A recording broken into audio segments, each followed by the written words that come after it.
This is the Lone Crater YouTube. We hope this video helps.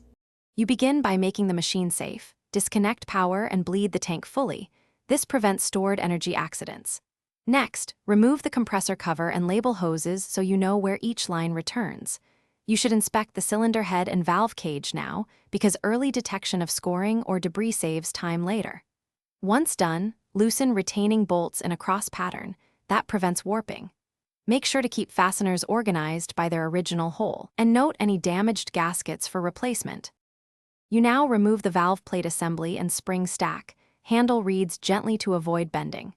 Clean the mating surfaces with solvent and a brush. Debris causes leaks and premature failure, so cleanliness matters. Inspect the reed for chips and the valve seat for pitting. Small defects alter sealing dynamics and reduce efficiency. Measure spring free length and compare to specs.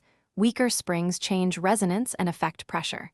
If tolerances exceed limits, replace the valve or springs, rather than you reassemble using new gaskets and thread lubricant where specified.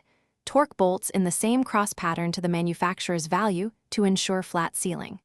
Once tightened, reconnect hoses using your labels and restore power. Pressurize the system slowly. Start at about 10 to 20% capacity, then inspect joints with soapy water for bubbles.